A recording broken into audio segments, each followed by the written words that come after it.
yesterday, but I'm going to mention it again today. And it starts with a video that speaks to the revitalization and the tearing down of homes in Gary, Indiana, that is. Shout out to Brittany. Shout out to Brittany. Let me show you what's happening in Gary, Indiana, and that's the mayor. This is the mayor of Gary, Indiana, all right? I want to show you what's happening in Gary, and then I'm going to give you my thoughts. Well, today, Gary, Indiana is breaking ground on a new neighborhood stabilization effort. The mayor will be speaking this morning, sharing his vision for redevelopment in the neighborhood. Joni joins us live with more details. Good morning. Well, the mayor has already put his words into action. There are construction trucks all around this neighborhood we're standing in, knocking down vacant homes. They started with this one right here in the 1st District. This is the Etna neighborhood of Gary, and they started the demolition on this house. Nobody really knows just how long some of these buildings have been vacant. They're estimating 20 to 30 years, but now they're paving the way for the new future of Gary, Indiana. Here's some video we have of this house coming down. This is what's going to be happening all over this neighborhood. They are going to be working on several homes. They've got 7 teams, construction teams, who volunteered their time to help knock down the vacant homes, remove the blight in Gary, address the blight, and make way for new development. The 8 different companies volunteered, and then the person who started all this, his name is Jim Wiseman, and he is with a road construction company. He told me everyone said, yes, let's do it. They started now because it's sort of winter. Brittany, I know you in Fort Wayne, baby. I'm just saying that Indiana in general, honey. Time when they're usually slow, and so now they are actually doing it. This is a neighborhood where he grew up, and he wants it to be reborn into the beautiful neighborhood that he grew up in. Here's Mayor Eddie Melton talking about the project. In our first 100 days, we made sure that we reached out to our community partners. Reith Riley was the first corporation that we sat down and had a conversation with and figured out how can we collaborate and address some long-term issues that the city has. Let me give a shout out to Mayor Eddie Melton. Let me give you a round of applause. I want to start highlighting the people that are doing well in their cities. Eddie Melton. Mayor Eddie Melton was born and raised in Gary, Indiana. I know that he may not even know that I know who he is, but I am familiar with who he is because I know that he's recently assumed the office of mayor in Gary, Indiana this year.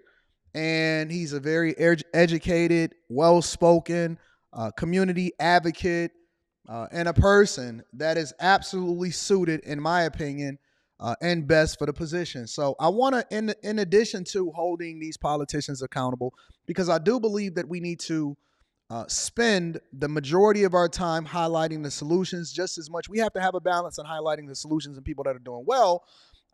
In addition to the people that need to get out of office, we need to remove the corruption and then also highlight and give acknowledgement to the people that are doing well, because if we only spend our time on the negative and we're not giving just as much acknowledgement to the positive, then what incentive do people have to continue to do the right thing, right? So I want to give a little bit of a props to Mayor Eddie Melton of Gary, Indiana. I go and visit Gary. I visited Gary several times. I haven't visited Gary since before the pandemic, but I do plan on making my way down there because I documented it and I highlighted some of the good things that was happening over in the city.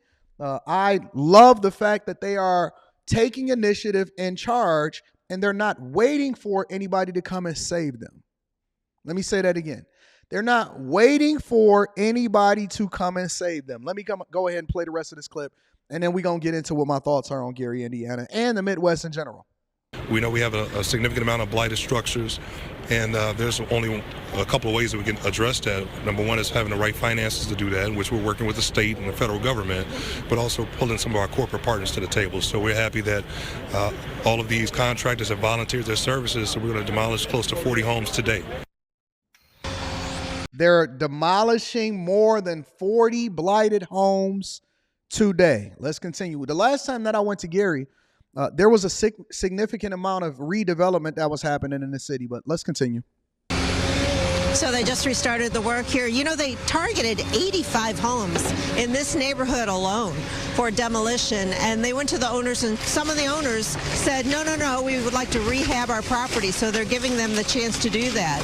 But at least 35 are going to come down this week here in the Etna neighborhood. This is right next to Miller Beach. Miller Beach is a beautiful area right along Lake Michigan, and they feel like this could be a beautiful neighborhood as well. You're watching the demolition of the first house here in the 1st District of Gary. Reporting live.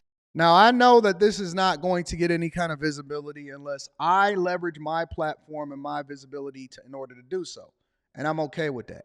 I'm okay with that. That's what we'll do, right? We'll take out the trash shortly, but I just want to make sure that I acknowledge these people. And it kind of speaks to a bigger thing that I was talking about yesterday. You know, I was out and about yesterday in the city, and it was thriving.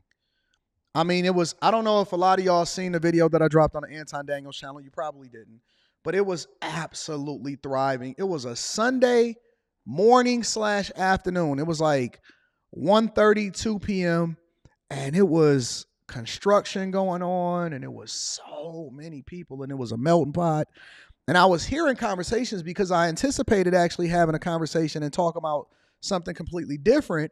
But I was hearing conversations from the people that was walking up and down the street. And it was like, oh my God, I can't believe that Detroit is like this.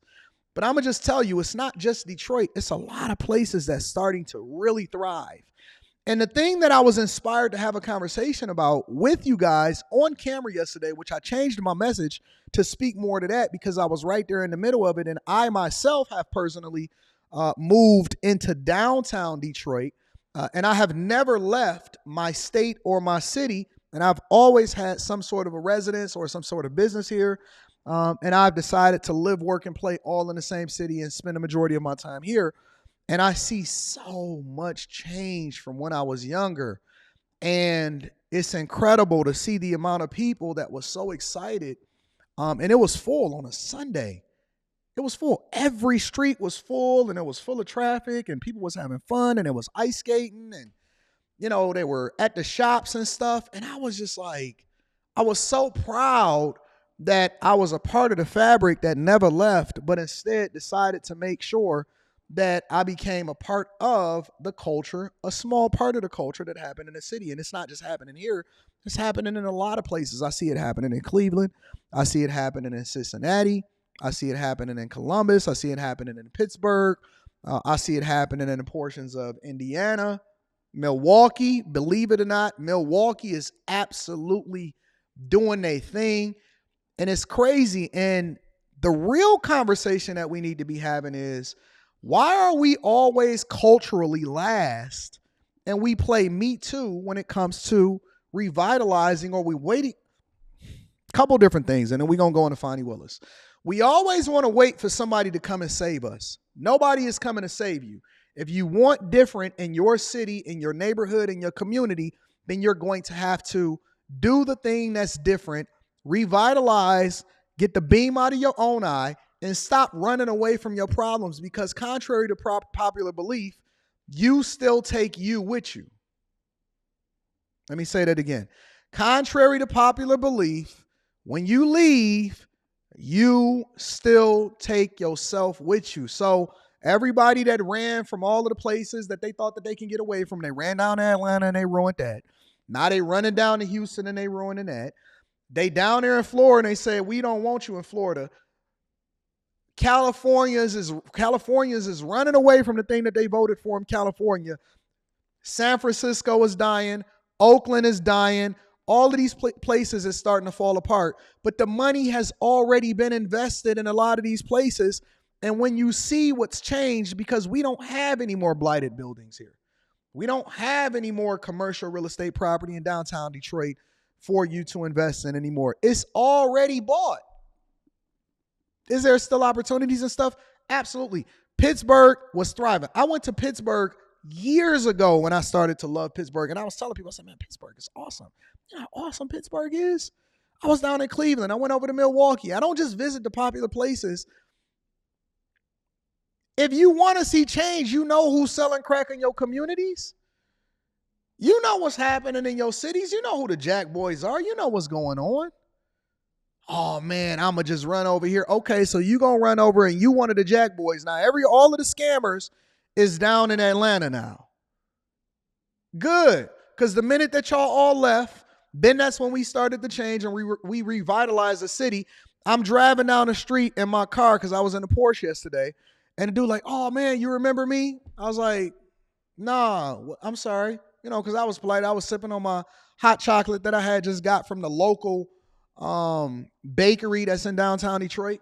And he said, oh man, I'm such and such. I used to go to school with you. I left here and I ran over to California. And so my first thing that I asked him, and this is the honest to God truth, I said, what you doing back here? Because I be trying to understand. I honestly be trying to know. Like, if you left, why you here? What you doing back here? Oh, I'm thinking about coming back, and plus I got family here and stuff. And it's like, nah, stay over where you was at in California. We good. We built from within, from the people that was already here, from the people that really wanted to be here. And so now we thriving and we good. It's like, oh, now people want to run back. Oh, I left. Oh, I want to come back. No, you good. You good. What you doing here? Why you now feel the need to come and visit? Oh, you remember me? I don't. I do remember the people that stayed and grind and hustled. I called my guy yesterday. I said, yo, you know that I moved back down into the city in the downtown. He said, yeah, I'm coming back from Hawaii on Monday. Let's link up. Let's run it up.